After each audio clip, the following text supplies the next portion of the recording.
Moscow से school में धमाके का ईमेल। मास्टरमाइंड का मिला सुराग। पाक की साजिश, चीन का प्लान। बम निरोधक दस्ता, दमकल की गाड़ियां, एम्बुलेंस, स्कूलों में सर्च अभियान और डरे सहमे बच्चे। तस्वीरें बुधवार की हैं जब दिल्ली एनसीआर के कई स्कूलों को खाली कराने के बाद बम का पता लगाने के लिए बारीकी से कोने कोने की तलाश ली गई। दिल्ली को आखिर कौन दहलाना चाहता था? कौन पैनिक फैलाना चाहता था? बम होने की धमकी से दिल्ली एनसीआर के स्कूलों में हड़कंप मचा था, लेकिन चप्पा चप्पा खंगालने के बाद भी बम की सूचना फर्जी निकली, क्योंकि सभी स्कूलों में अच्छी से जांच पड़ताल के बाद भी कुछ नहीं मिला था। लेकिन अब सवाल ये था कि आखिर ये हरकत किसने की? कहां से स्कूलों में बम की धमकी का ईमेल आया और कौन इस साजिश का मास्टरमाइंड है? हमारे द्वारा सर्च ऑपरेशन चलाया जा रहा है। किसी भी प्रकार की कहीं कोई दिक्कत नहीं है। हर जगह जाकर के चेकिंग कराई गई है। हमारी साइबर टीम अपनी जांच कर रही है और जांच के आधार पर ही कार्रवाई की जाएगी। वो अभी बोला कुछ नहीं है। ऑक्सकोल है। क्या जांच नहीं? क्या जांच होगी? कम ऑक्सकोल है। हाँ ऑक्सकोल है। ऑक्सकोल है। सवाल एक साथ खड़े हुए तो फिर जवाब भी। जांच में जुटी पुलिस और सुरक्षा एजेंसियों ने ढूंढ निकाला। मामले में बड़ा और चौंकाने वाला खुलासा हुआ है। स्कूलों को मिली धमकी भरे ईमेल का रूस, पाकिस्तान और चीन कनेक्शन सामने आया है। जांच एजेंसियों को शक है कि आईएसआई के इशारे पर आईएसआईएस मॉड्यूल ने इसकी साजिश रची। चीन का नाम आने की पीछे की वजह सर्वर का बेहद मजबूत होना है। दिल्ली एनसीआर के स्कूलों को savarim@mail.ru ईमेल आईडी से ईमेल भेजा गया। mail.ru Russia web mail service है और आईएसआईएस भी पहले स्वरायम नाम का इस्तेमाल कर चुका है। स्वरायम अरबी शब्द है और इसका मतलब है तलवारों का टकराना। इस शब्द का इस्तेमाल 2014 से पहले इस्लामिक स्टेट की ओर से इस्लामिक प्रोपेगेंडा फैलाने के लिए किया जाता रहा है। साजिश की तह तक जाने के लिए इंटरपोल की मदद ली जा रही है, क्योंकि जांच एजेंसियों को लगता है कि ये किसी की सिर्फ शरारत भर नहीं है, बल्कि किसी बड़ी साजिश के पहले की तैयारी हो सकती है। Bureau report, Republic Bharat.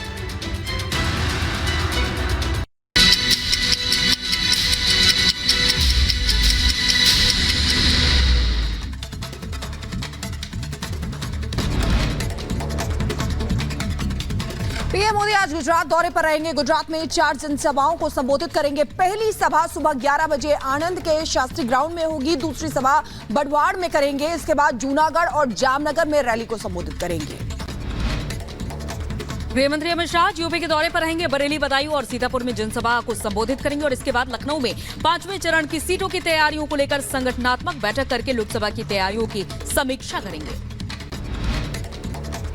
UP के सीएम योगी आदित्यनाथ आज सफाई परिवार के गढ़ वाली मैनपुरी लोकसभा क्षेत्र में रोड शो करेंगे। बीजेपी प्रत्याशी जयवीर सिंह को जिताने की अपील करेंगे। रोड शो के बाद एटा और फिरोजाबाद में चुनावी जनसभा करेंगे। पीएम मोदी वाराणसी से तीसरी बार करेंगे नामांकन। 13 मई को दाखिल करेंगे पर्चा। वाराणसी से 2 बार सांसद रह चुके हैं पीएम मोदी। अमेठी और रायबरेली में नामांकन भरने की कल अंतिम तारीख है। कांग्रेस में दोनों सीटों को लेकर लगातार मंथन जारी है। राजस्थान के अजमेर में लोकसभा चुनाव के लिए रीपोलिंग आज सुबह 7 बजे से शाम 5 बजे तक होगा मतदान। अजमेर लोकसभा सीट से एक बूथ पर पोलिंग पार्टी की गलती के कारण फिर से आज लोकसभा चुनाव का मतदान। कांग्रेस से निष्कासित संजय निरुपम की शिवसेना शिंदे गुट में जल्द होगी वापसी। कांग्रेस ने संजय निरुपम को अनुशासनहीन नेता और पार्टी विरोधी बयानों के लिए 6 साल के लिए निष्कासित कर दिया था। निरुपम 3 मई को अपने सभी साथियों के साथ शिवसेना शिंदे गुट ज्वाइन करेंगे। सीएम एकनाथ शिंदे ने पार्टी पदाधिकारियों के साथ बैठक के बाद जानकारी दी।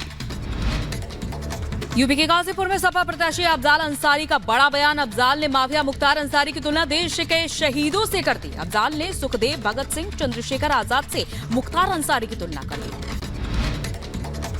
राहुल गांधी की तारीफ करते नजर आए पाकिस्तान के पूर्व मंत्री चौधरी फवाद। बीजेपी ने फवाद चौधरी के पोस्ट पर कांग्रेस को घेरा। बीजेपी ने कहा कांग्रेस का हाथ पाकिस्तान के साथ।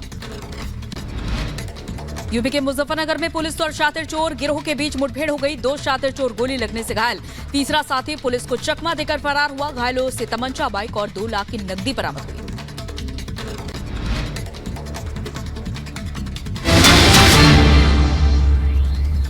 और इस बीच ये बड़ी खबर सामने आ रही है। उधमपुर कठुआ में एंटी टेरर ऑपरेशन लगातार जारी है। पिछले 5 दिनों से ये ऑपरेशन चल रहा है। ऑपरेशन में वायुसेना को शामिल किया गया है। वायुसेना के ड्रोन से सर्विलांस की मदद दी जा रही है। तो ये तस्वीरें भी सामने आई हैं जब पूरे इलाके में सर्च ऑपरेशन चल रहा है। एंटी टेरर ऑपरेशन ये जारी है लगातार 5 दिनों से उधमपुर कठुआ क्षेत्र में, क्योंकि यहां पर आतंकियों की घुसपैठ देखी गई थी और इसी के चलते चप्पे चप्पे पर ये देखिए घने जंगल है और यहाँ वायुसेना की टुकड़ी शामिल की गई है इस ऑपरेशन में। और इस ऑपरेशन की मदद से इन घने जंगलों में पैनी नजर रखी जा रही है ताकि कोई भी आतंकी यहाँ पर छिपा ना बैठा हो। तो पिछले 5 दिनों से लगातार ये ऑपरेशन लगातार जारी है। वायुसेना के ड्रोन से, सर्विलांस से, तमाम तरह से यहाँ पर देखिए लगातार ये ऑपरेशन किया जा रहा है।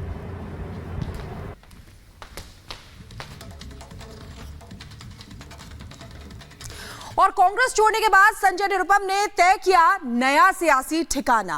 क्या है पूरी खबर, 1 मिनट में आपको दिखाते हैं।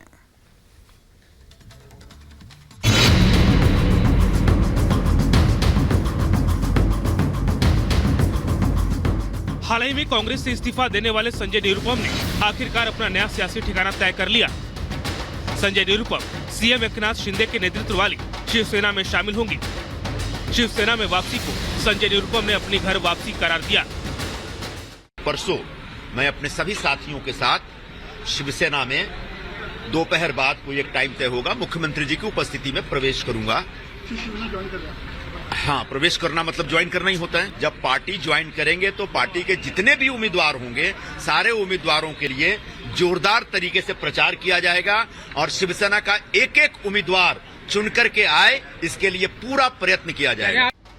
हालांकि संजय निरुपम ने यह भी साफ किया कि वो इस बार का चुनाव नहीं लड़ेंगे और शिवसेना उम्मीदवारों को जिताने के लिए काम करेंगे। Bureau report, Republic Bharat.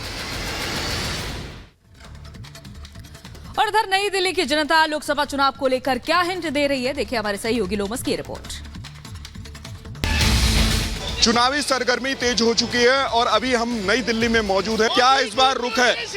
अगर बात करें, आपका हिंट किस तरीके से है और साथ ही कितने सीटें एनडीए को आएंगी और साथ ही जो विपक्ष है वो कितने सीटों पे आएगा? मोदी जी ने नारा दिया है 400 बार, तो अब की बार 400 बार ही होगा। नई दिल्ली में अगर हिंट आपकी जानी तो ये माधुरी स्वराज जी कंफर्म है, बिल्कुल कंफर्म है। हाँ, और बहुत भारी बहुमत से। एनडीए को कितने सीटें आएंगे और साथ ही अगर नई दिल्ली की बात करें, नई दिल्ली लोकसभा क्षेत्र की बात करें, क्या लगता है आपको, क्या उम्मीद है, क्या हिंट है आपको? नई दिल्ली लोकसभा हम कम से कम 5 लाख से ज्यादा विनिंग करके आ रहे हैं। हमें जो एक भ्रष्टाचारी और करप्ट सोमनाथ भारती मिला है कि जिसके सामने हम सोच ही नहीं रहे कि उससे हम लड़ रहे हैं, ये एक तरफा जीत है। इसमें सोचने और विचारने का कोई मुद्दा ही नहीं है। क्या लगता है नई दिल्ली लोकसभा सीट से अगर बात करें तो नहीं रहेगा? नई दिल्ली लोकसभा क्षेत्र में आप अगर घूमेंगे तो आपको स्वयं ही एहसास हो जाएगा। भारतीय जनता पार्टी की प्रत्याशी एक कद्दावर प्रत्याशी है। बोलने की शैली, काम करने की शैली, अपना व्यवहार और पारिवारिक बैकग्राउंड कहीं भी विरोधी प्रत्याशी के साथ मैच नहीं करता। पहले मीनाक्षी लेखी इस सीट से लड़ती थी, लेकिन अब बासु स्वराज को उम्मीदवार के रूप में खड़ा किया है। क्या उम्मीद है आपको, क्या हिंट है? जी, ये उनके अधूरे कार्यों को और आगे बढ़ाएंगी और जो ये जनता त्रस्त हो चुकी है इस बेईमान सरकार के द्वारा, उससे भी निजात दिलाएंगी। दिल्ली लोकसभा सीट से हम उम्मीद लगता है हम इस बार जीतेंगे पूरे 8 लाख वोटों से। क्या आपको क्या हिंट है, क्या एनडीए को कितने सीटें आएंगी और साथ ही अगर नई दिल्ली लोकसभा क्षेत्र की बात